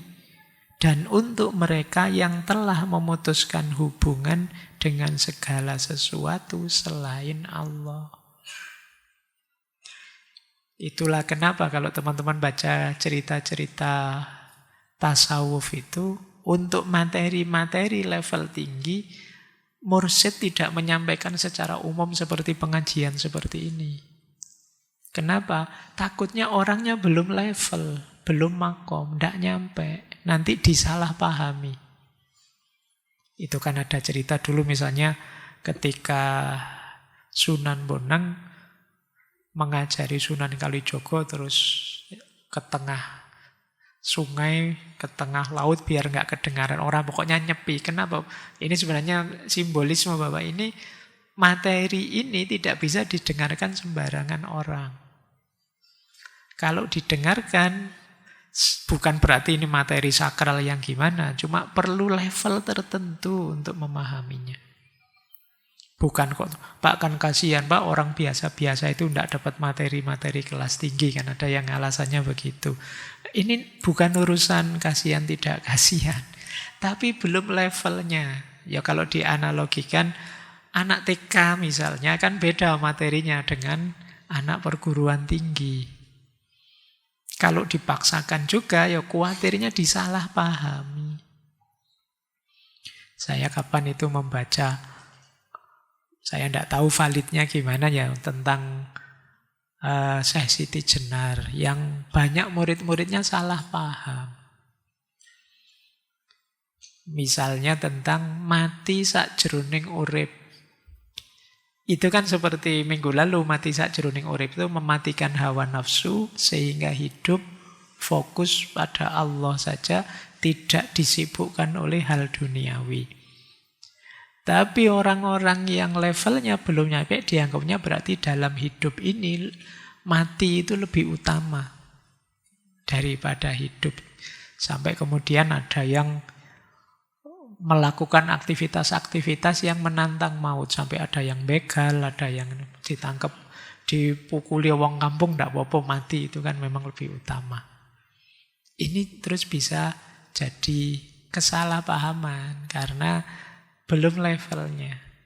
Makanya menurut Syekh Nursi, tidak mungkin wahdatul wujud sampai level tertentu ya ada benarnya sih. Karena memang satu-satunya wujud yang wajib ada itu Allah. Tapi ini untuk khawasul khawas. Orang yang levelnya sudah nyampe. Dan kita juga tidak harus kemudian merasa kecil, Pak. Kalau saya belum khawasul khawas berarti saya tidak nyampe sana, Pak. Ini sebenarnya hubungannya dengan cara mendekat pada Allah. Allah sendiri kok yang menempatkan kita di makom kita sekarang. Kalau istilahnya minggu lalu saya Abdul Qadir Al-Jazairi, istiqdad. Istiqdad kita memang di makom ini sekarang. Maka yuk ayo mendekat pada Allah di makom kita. Sama-sama bisa kok. Karena ini hubungannya dengan ridhonya Allah pada kita. Kalau kalian masih mahasiswa, jadilah mahasiswa sebaik yang kalian mampu. Di jalur itu kalian bisa dekat dengan Allah. Kalau kalian jadi guru, jadi dosen, jadi petani, ya bertani sebaik-baiknya. Insya Allah kalau kita jadi petani yang baik, sesuai dengan norma, tuntunan, akhlak, adab, dan lain sebagainya, lewat jalur itu kita bisa mendatangkan ridhonya Allah. Orang yang para wali yang makomnya tinggi juga mendekat pada Allah di jalurnya. Kalau istilahnya Syekh Ibnu Athaillah As-Sakandari, manusia itu ada yang di makom tajrid, ada yang di makom asbab. Tidak masalah, tidak harus kita sesali, Pak, saya kok di asbab itu masih harus kerja, masih harus ikhtiar, masih harus belajar, itu makom asbab. Kalau orang tajrid itu sepenuhnya hidup untuk Allah saja. Tidak mikir dunia apapun lagi, pasrah, terserah Allah memberi apa, mengarahkan kemana, itu makom tajrid. Kita semua ini makomnya makom asbab sebenarnya. Tapi tidak masalah, dengan makom itu pun kita bisa datang dekat pada Allah. Yang rumit itu kalau orang di makom asbab gayanya kayak tajrid. Mati wong yo wong biasa gayanya kayak wali. Nah itu menyusahkan, bisa menyesatkan orang. Nanti dikit-dikit hati-hati kena keramatku loh ya. Hati-hati. Nah itu Itu padahal ya dia makomnya masih makom asbab. Atau orang yang kasihan itu orang yang sebenarnya makomnya tajrid tapi malah menurunkan levelnya ke level asbab, malah ngurusi hal-hal yang tidak penting, urusan duniawi ini, duniawi itu, politik ini, politik itu. Eman-eman dia makomnya sudah tajrid. Nah, setiap orang ada makomnya. Ini yang oleh Syekh Abdul Qadir Al-Jazairi minggu lalu ada istiqdatnya. Jalan saja di makom kita.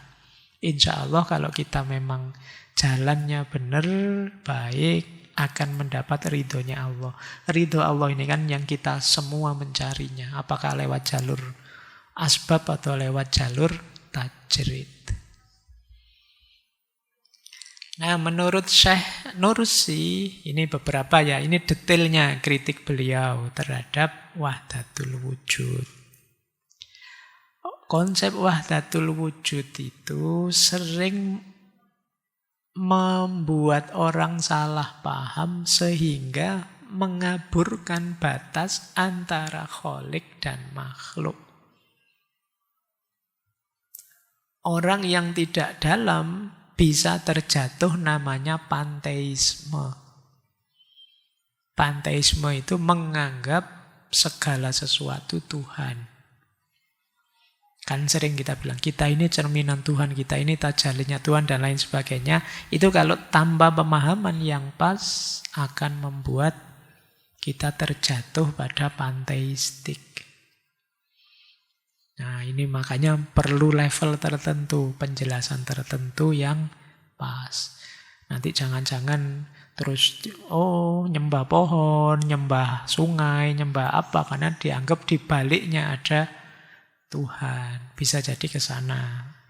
Jangan-jangan nyembah kopi juga. Bismillah. Oke ya. Jadi terjatuh ke sini karena penjelasannya tidak pas. Karena itu tadi makanya perlu penjelasan dan level yang sesuai. Orang-orang umum menurut Syekh Nursi sulit salah paham, sulit untuk paham karena ini wawasannya dalam. Termasuk beliau ya di Risalah An-Nur itu di Maktubat menyebut. Bayangkan misalnya kalau orang anggap rukun iman itu selain yang Allah ilusi saja. Karena yang hakiki itu hanya Allah saja. Jadi malaikat, Al-Quran, nabi-nabi itu sebenarnya bukan wujud yang sejati karena itu terus salah paham. Berarti saya tidak mengikuti Al-Quran, tidak apa-apa kan itu ilusi saja. Yang sejati kan hanya Allah saja. Saya nggak mengikuti nabi, tidak apa-apa. Wong nabi itu kan juga cuma bayangannya Allah saja. Bayangan wujud yang asli. Nanti bisa ke sana kalau orang pikirannya tidak nyampe. Apalagi kemudian orang jadi fatalistik. Berarti segalanya itu Allah saja. Bahkan bisa menurut Syekh Nursi, orang justru jadi materialistik. Kenapa? Karena nganggap materi itu juga kan adalah wujud yang pancarannya Allah. Jadi kalau ada orang ngeritik, kamu jangan mendewakan harta, jangan mencintai. Loh, harta itu adalah bagian dari tajallinya Allah. Makanya saya cintai juga misalnya. Bisa jadi begitu kalau ditarik-tarik kemana-mana faham wahdatul wujud ini. Makanya menurut beliau sudahlah ya, sesuaikan level kita masing-masing saja. Karena bahaya kalau levelnya tidak nyampe. Nanti ada yang bilang seperti kalau di tasawuf itu kan ada Al-Hallaj, ada Ibnu Arabi yang konsep-konsepnya kadang-kadang bisa mengundang kita salah paham. Karena itu yuk dibatasi untuk khawas dan khawasul khawas saja. Bukan berarti ini salah terus tidak boleh, tapi syarat dan ketentuan berlaku. Ada tanda bintangnya. Baik, lanjut. Ini masih ke-6. Yang ke-6, kalau ini tidak panjang ya, penjelasannya simpel. Di catatan ke-6 ada 3 poin. Yang pertama, mengikuti sunnah Nabi merupakan jalan paling indah dan paling terang untuk sampai pada derajat kewalian. Persis sama dengan kemarin Fazlur Rahman, Syekh Abdul Qadir Al-Jazairi, dan yang lain-lain. Ikuti saja sunnah Nabi. Wong Nabi juga seorang yang sangat zuhud, sangat abid. Semua kualifikasi sufi itu beliau memilikinya. Maka jalan paling aman ya mengikuti Rasulullah saja. Mengikuti Nabi. Yang kedua, pastikan para sufi ikhlas. Karena keikhlasan merupakan asas utama untuk meniti jalan kewalian dan torekot. Tanpa ada dasar keikhlasan, berarti masih ada pamrih. Kalau itu masih ada pamrih macam-macam yang selain Allah, ya kewalian yang seharusnya berkualitas tinggi, torekot yang seharusnya mendalam, pada akhirnya ya jadi dangkal. Untuk kepentingan sesaat. Menempuh jalan kewalian biar dihormati orang, Pak. Biar kaya, Pak. Kalau nanti ceramah sangune gede, Pak. Karena dianggap wali, Pak. Nah ini jalan yang tidak ikhlas. Jadi bekalnya wali dan torekot itu ikhlas. Bahkan juga tidak sekedar pelarian. Mungkin banyak orang-orang yang ke dunia tasawuf hanya sebagai pelarian. Kalau diawali pelarian dalam tanda petik ya, diawali itu saya mendapatkan bertubi-tubi masalah, maka kemudian saya ingin mendekat pada Allah, itu tidak masalah. Tapi kalau hanya sekedar pelarian, itu berarti kalau sudah tidak sumpek lagi, tidak susah lagi, tenang, itu sudah meninggalkan semua amal-amal baiknya. Sama kayak kalian kalau sedang mau ujian, sedang ada masalah apa, itu kan terus ibadahmu jadi serius. Ya poso Senin Kemis lah, ya sholat malam lah kan gitu. Begitu pengumuman lulus, susut sudah. Biasanya begitu. Kayak dulu waktu mau ujian nasional, itu kan bapaknya, ibunya diundang ke sekolahan. Istighosah bersama, tahlil bersama, kan gitu dulu ada gitu. Karena besok ini anaknya mau ujian. Nah, ini namanya hanya sebagai pelarian sementara. Pamrihnya masih banyak. Dasarnya tasawuf harus keikhlasan. Yang ketiga, seorang sufi harus memposisikan dunia sebagai ladang amal, tempatnya hikmah, arena untuk melakukan kebaikan, mazro'atul akhirah, bukan tempat untuk mendapatkan balasan dan ganjaran. Jadi kalau menempuh jalan sufi kok menunggu balasan di dunia, biar saya kaya, Pak, biar saya tenang, Pak, biar saya... Ini berarti pamrih duniawi, masih belum ikhlas. Jadi dunia harus dijadikan, dianggap sebagai ladang amal, tempatnya hikmah. Baik, saya lanjutkan. Ini, karena nanti yang ke-8 dan ke-9 panjang. Yang ke-7 sekarang. Yang ke-7 ini pesan tentang syariat harus masuk dalam hakikat, demikian juga sebaliknya. Yang nomor 7 ada 4 poin. Yang pertama, syariat merupakan buah dari pesan ilahi yang bersumber langsung tanpa penghalang dari rububiyah mutlak dengan rahasia ahadiyah. Maka dari itu derajat dan kedudukan tertinggi dalam torekot dan hakikat tidak boleh keluar dari ruang lingkup syariat. Ya, jadi jangan lupa syariat itu sumbernya wahyu.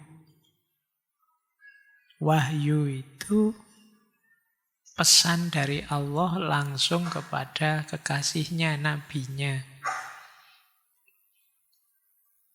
Sebagaimana para sufi ketika mendapat ilham dari Allah. Cuma kan sufi dan nabi kan levelnya beda. Jadi jangan hanya menganggap syariat itu ya Pak, itu kan Al-Quran itu kan tertulis Pak, sementara para wali itu dapat inspirasi langsung dari Allah Pak, ilham langsung dari Allah Pak. Iya, tapi Al-Quran itu dulunya juga wahyu langsung dari Allah. Maka tidak boleh misalnya para wali ini mengeluarkan fatwa yang nabrak syariat. Jadi karena ya sumbernya sama-sama Allah. Jalannya ya sama-sama jalan batin. Yang satu wahyu, yang satu ilham. Tapi kan levelnya beda. Antara nabi dan wali. Oleh karena itu bahkan seperti Syekh Abdul Qadir Jailani itu satu ketika sholat malam terus ada suara, wahai Abdul Qadir, ibadahmu sudah luar biasa, engkau sudah diterima. Mulai besok sudah bisa santai, tidak perlu ibadah lagi. Itu dia tahu, tidak mungkin ada ilham dari Allah kok nyuruh libur ibadah itu. Kenapa? Nabrak syariat. Yang ini diwahyukan pada Nabi. Ya. Baik. Itu yang pertama. Yang kedua, torekot dan hakikat tidak boleh berubah posisinya dari sarana menjadi tujuan. Jadi syariat, torekot, hakikat ini tiga-tiganya sebenarnya ya media, sarana, bukan tujuan. Jika keduanya menjadi tujuan, maka amal-amal dan adab-adab sunnah Nabi akan terbatasi, sehingga tidak lagi menjadi perhatian utama seorang salih. Ia akan bersifat formalitas, karena hati sang salik sibuk dengan adab-adab dan ritual torekot. Dengan kata lain, ia lebih sibuk dengan khalaqah dzikir dibandingkan sholat. Dia lebih tertarik dengan wirid torekot daripada kewajiban agama. Dia lebih komitmen meninggalkan hal-hal yang bertentangan dengan adab torekot daripada menjauhi dosa besar. Nah, ini peringatan dari beliau ya. Torekot dan hakikat itu sarana, bukan tujuan. Jadi, kalau kita jadikan tujuan, ya berarti nanti dinomor satukan. Padahal dia hanya media, hanya sarana. Banyak di antara kita, seperti dijelaskan tadi, sibuk dengan khalaqah dzikir dibandingkan sholat. Jadi kalau ketinggalan zikirnya panik luar biasa, tapi begitu ketinggalan sholat, gampang lah, nanti bisa dijamak, bisa dikodok, dan lain sebagainya. Ini logikanya jadi kebalik. Lebih tertarik wirid torekot daripada kewajiban agama. Jadi disuruh sedekah males, disuruh zakat nanti sajalah, haji kapan-kapan saja. Tapi kalau diajak wirid ini amalkanlah, dibaca sekian kali 40 hari bisa membuat kita bla bla bla bla. Semangatnya luar biasa. Berkomitmen meninggalkan hal-hal yang bertentangan dengan adab daripada menjauhi dosa besar. Ini kadang-kadang kebalik.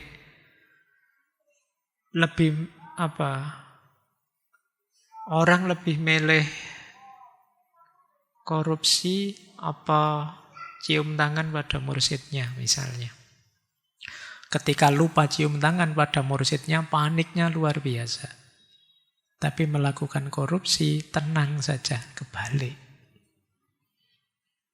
Oke ya, lebih mengutamakan adab torekot daripada menjauhi dosa besar. Bukan berarti cium tangan itu salah.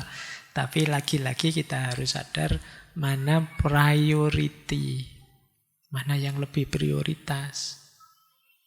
Yang wajib mana, yang sunnah mana, yang mubah mana, yang makruh mana, yang haram mana. Kita harus tahu kadang-kadang banyak amalan-amalan sunnah yang kita utamakan sampai wajibnya terlewat. Itu sama kayak waktu Ramadan dulu loh ya. Buka bersama, semangat sekali. Tapi terus waktunya sholat maghrib bubar semua, tidak ada yang sholat. Misalnya. Ini kewalik. Terus, yang ketiga, ini bentuknya pertanyaan. Apa mungkin ada torekot yang berada di luar koridor sunnah dan hukum syariat? Jawabannya ya dan tidak. Dikatakan ya karena terdapat para wali yang dihukum mati dengan pedang syariat. Dikatakan tidak, sebab para wali yang lurus telah bersepakat dengan kaidah yang disebutkan oleh Syekh Sa'di As-Syirazi dalam syairnya yang bermakna mustahil seseorang akan sampai pada kebenaran hakiki di luar jalan yang telah digariskan oleh Rasulullah dan tanpa mengikuti sunnahnya. Jadi kalau ada yang tanya, apa ada torekot yang di luar sunnah dan hukum syariat? Jawabannya ya dan tidak. Kenapa ya? Faktanya memang ada. Orang yang dianggap wali kemudian dihukum karena nabrak syariat. Faktanya ada begitu. Tapi harusnya tidak. Kenapa? Karena kalau dia benar wali, harusnya tidak meninggalkan syariat. Jadi jawabannya ya dan tidak. Ya melihat faktanya, tidak melihat idealnya. Makanya kan sekarang ada istilah, ada torekot yang mu'tabaro, ada yang wairu mu'tabaro. Ini mungkin dengan pertimbangan ini. Yang keempat, sejumlah orang yang berasal dari kelompok sesat dan ahli bid'ah termasuk yang dapat diterima oleh umat. Namun ada juga orang-orang seperti mereka yang ditolak dan dijauhi oleh umat. Padahal secara zahir keduanya tidak berbeda. Ini yang keempat ini menegaskan ukurannya bukan berapa banyak pengikutnya. Karena kadang-kadang sama-sama bid'ah, tapi yang di sini pengikutnya banyak, yang di situ pengikutnya sedikit.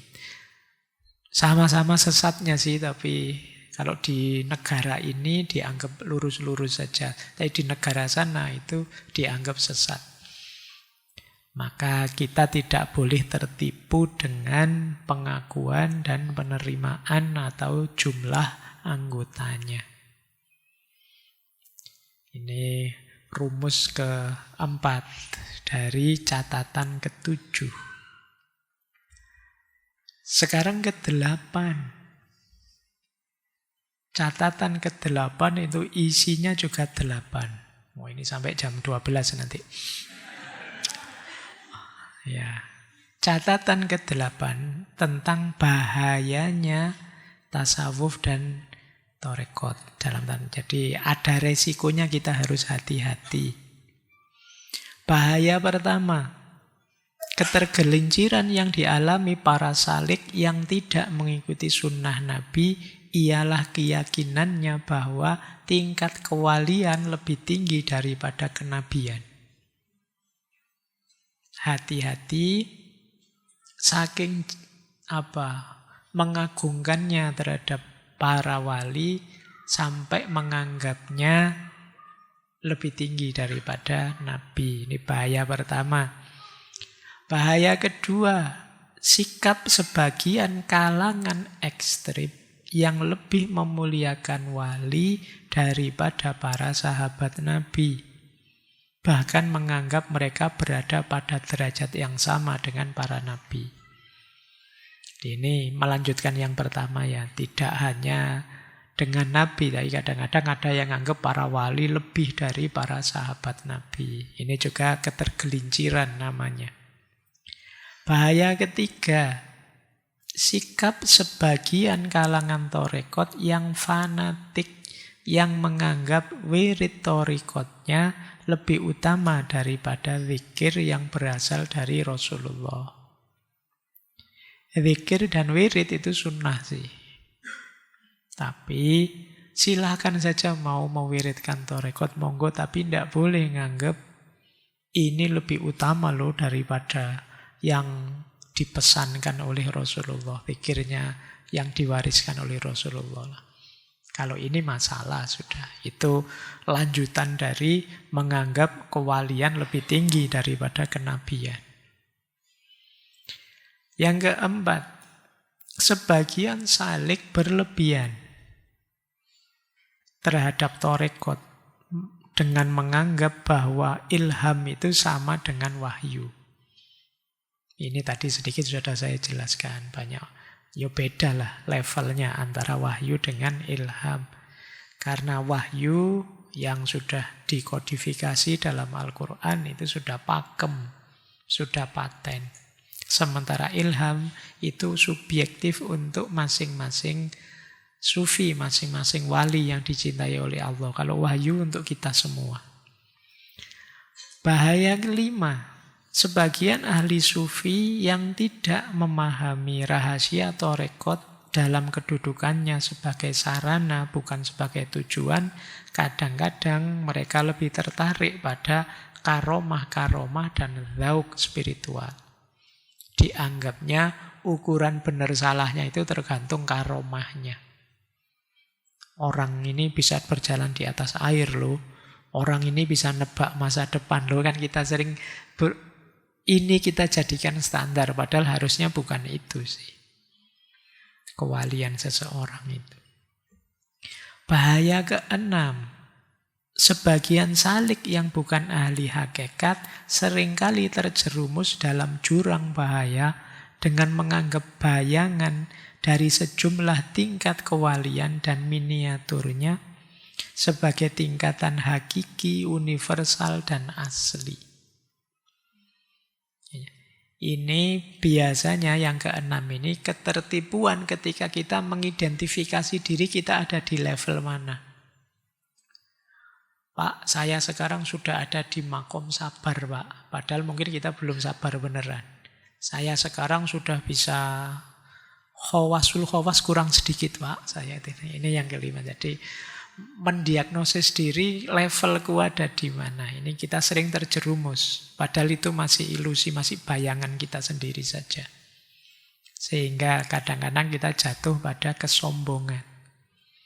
Bahaya ketujuh, sebagian para pecinta dan perindu dari kalangan pengikut torekot seringkali terjerumus di saat mereka menunjukkan kebanggaan, membuat pengakuan, menyebarkan syatohat, dan mengharap penghargaan orang, serta menjadi rujukan agama.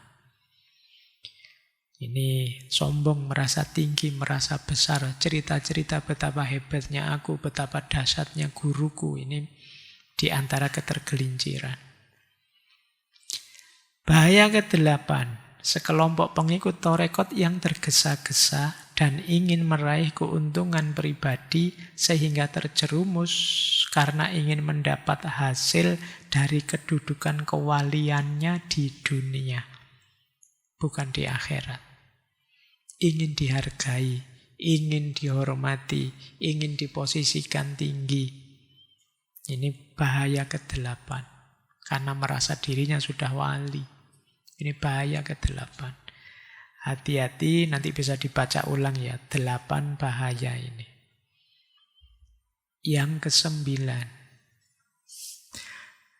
Catatan ke-9, jumlahnya juga 9. Panjang ya. Nah, ini saya baca saja, ini sebagian besar sudah kita jelaskan di depan. Kalau tadi bahayanya, sekarang manfaatnya tasawuf. Bahaya berarti kita harus hati-hati, jangan tergelincir ke sana. Manfaat, ayo kita optimalkan manfaatnya. Manfaat pertama, tersingkapnya hakikat keimanan secara jelas. Sehingga sampai tingkat ainul yakin. Jadi ini mengalami langsung, membuktikan langsung kedalaman agama, hakikatnya keimanan. Ini manfaatnya kita tasawuf. Tidak sekedar pengetahuan yang dangkal atau pengamalan yang dangkal. Manfaat kedua, menjadi manusia yang hakiki, manusia yang sejati. Kenapa? Karena dalam tasawuf semua perangkat jiwa kita arahkan kepada Allah. Dan ini kan tujuan kita dihadirkan ke muka bumi. Tujuan penciptaan kita. Jadi kalau kita ingin memenuhi amanatnya Allah, segala tugas yang diberikan oleh Allah ya antara lain bisa kita wujudkan lewat jalur tasawuf. Di situ kita jadi manusia sejati yang orientasi hidupnya adalah Allah saja. Manfaat ketiga, selamat dari kesepian dan kesendirian dalam perjalanan spiritual, serta mendapat ketenangan maknawi dalam perjalanan menuju barzah dan akhirat. Jadi kalau kita ikut tarekat, ada teman perjalanan spiritual. Dan juga mendapatkan ketenangan dalam perjalanan menuju akhirat. Karena tadi bahkan zikir saja bisa membuat kita tenang. Lanjut, manfaat keempat, membebaskan diri kita dari kegelisahan hidup dan juga pedihnya keterasingan duniawi. Ini membuat kita lebih tenang. Manfaat kelima, merasakan berbagai hakikat halus yang tersembunyi dalam setiap kewajiban syariat. Ini kita beribadah, beramal syariat tidak hanya lahiriah, tapi kita rasakan secara lebih dalam sampai level hakikat. Sehingga kita bisa menikmati syariat, tidak sekedar menjalankan syariat. Dengan bisa menikmatinya tentu saja kita bisa lebih mantap, lebih fokus. Manfaat keenam, dengan tasawuf kita bisa sampai pada makom tawakal, ridho, dan pasrah kepada Allah.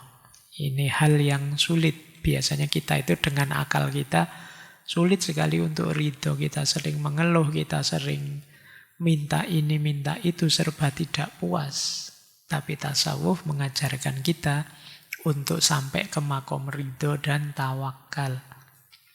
Manfaat ketujuh, membersihkan hati, selamat dari syirik, samar, riya, tergesa-gesa, dan lain sebagainya. Manfaat kedelapan, membuat hidup ini sepenuhnya bernilai ibadah. Karena rutinitas seorang sufi itu rutinitas yang senantiasa sadar diawasi oleh Allah. Apapun yang dilakukan, kesadaran ilahiyahnya muncul. Maka setiap aktivitasnya jadi bernilai ibadah. Manfaat kesembilan, membawa seseorang pada derajat insan kamil. Manusia yang utuh. Yang teroptimalisasi lahirnya, emosinya, dan rohaninya. Jadi, membuat kita jadi manusia yang sejati dan utuh. Itu yang insan kamil. Konsepnya banyak dibahas di ulama-ulama yang kita bahas bulan ini. Apa itu insan kamil versi neo-sufisme? Masih ada waktukah? Yuk, kita masuk ke quote-quote saja lah. Sudah tinggal 3 menit. Sebenarnya masih banyak konsep-konsep beliau ya. Tapi semoga dengan 9 tadi sudah tergambar bagaimana neo-sufisme versi beliau. Ada quotes yang menarik yang tadi saya ambil sebelum ke sini. Beliau menasehati kita, jadilah seperti pohon, memberi naungan mereka yang membutuhkan, menghasilkan buah bagi mereka yang mencarinya, dan tetap bertahan meskipun badai datang. Ini rumusnya orang hidup manfaat. Ini sebenarnya mengingatkan kita, tasawuf tadi itu kan perjalanan spiritual untuk membuat kita dekat dengan Allah. Tapi mari kita sadari, kedekatan kita dengan Allah itu belum tahapan final. Tahapan finalnya adalah kemanfaatan kita pada sesama. Sebagaimana Rasulullah, beliau mendekat pada Allah bahkan sampai Mi'raj. Yang di sana bertemu langsung dengan Allah min wara'il hijab. Ini mungkin kalau yang dalam bahasa para sufi ya, wahdatus syuhud lah, apa kesatuan dan lain sebagainya kan sudah berhadapan-hadapan. Tapi terus Rasulullah kan kembali lagi ke bumi, berdakwah lagi, mengajak lagi pada kebaikan, mendampingi, mendidik umatnya. Jadi perjalanan terakhirnya bukan perjalanan yang berakhir di dekat dengan Allah, tapi pada kemanfaatan, pada sesama. Ini yang kadang-kadang sering dilupakan para penempuh jalan batin. Dianggapnya ketentraman batin, ketenangan batin, kedekatan dengan Tuhan itu tahap final. Padahal masih belum. Apa gunanya kita berkualitas tinggi kalau tidak bermanfaat pada sesama orang-orang sekeliling kita? Karena amanat Allah untuk kita itu tidak hanya sebagai hambanya, kita juga khalifahnya. Kita diberi amanat untuk memakmurkan bumi, mengelola bumi ini sebaik yang kita mampu. Yang dilakukan para sufi dengan mendekat sedekat mungkin pada Allah, ya memang itu amanat ubudiyah, kehambaan. Tidak salah, sudah benar. Tapi tidak boleh berhenti di situ. Harus lanjut ke amanat kekhalifahan. Maka jadilah seperti pohon yang memberikan mereka naungan yang membutuhkan, hasilkan buah bagi yang mencarinya dan tetap bertahan meskipun badai datang. Ini juga menarik. Sumbernya kekacauan sosial. Asal mula semua revolusi dan korupsi dan dorongan serta sumber semua moralitas rendah hanya 2 kalimat. Kalimat pertama, selama aku kenyang, apa urusanku jika orang lain mati kelaparan? Kalimat kedua, kalian menderitalah kesusahan agar aku dapat hidup enak. Kalian bekerjalah agar aku dapat makan. Kalau ini lawannya tadi ya, kalau tadi kepedulian pada sesama, kalau ini egoisme, tidak peduli sesama. Asal aku dekat dengan Allah, urusan apa dengan kamu yang masih sesat, masih rusak, bukan urusanku. Nah ini ketidakpedulian.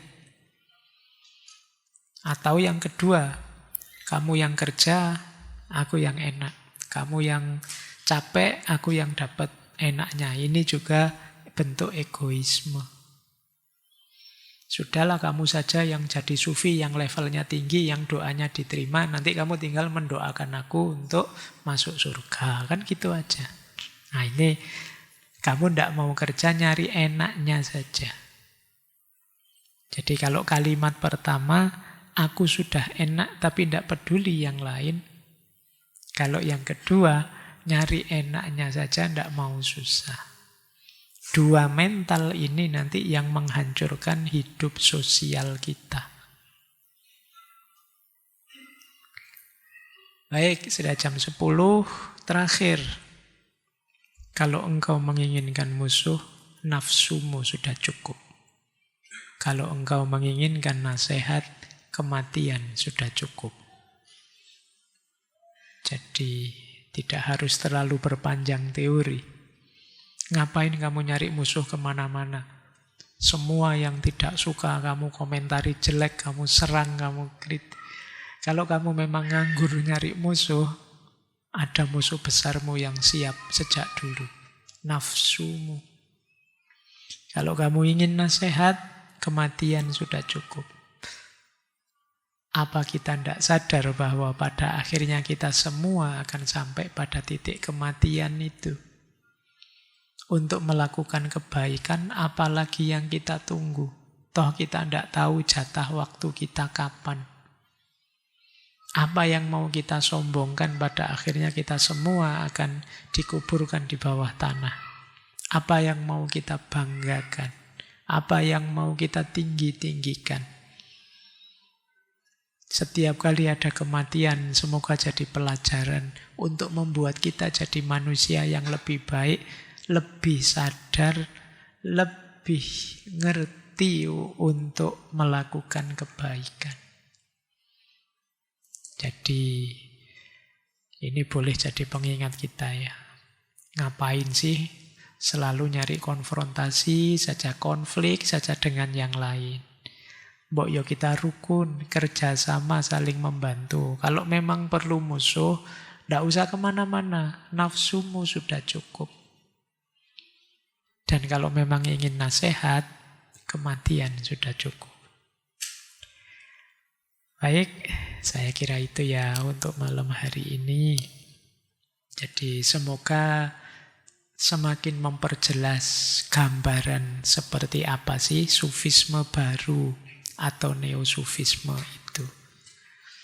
Minggu depan akan kita akhiri dengan, kalau malam hari ini dari Turki, minggu depan kita ambil dari tempat kita sendiri. Kita akan belajar tasawuf baru, tasawuf yang modern dari Hamka, yang mungkin bukunya sudah teman-teman baca. Minggu depan minggu ke-5, jadi nanti saya ngomongnya setengah porsi, sisanya bisa tanya jawab. Saya akhiri sekian untuk malam hari ini, kurang lebihnya mohon dimaafkan. Wallahul muwaffiq, wallahu a'lamu bissawab. Wassalamualaikum warahmatullahi wabarakatuh.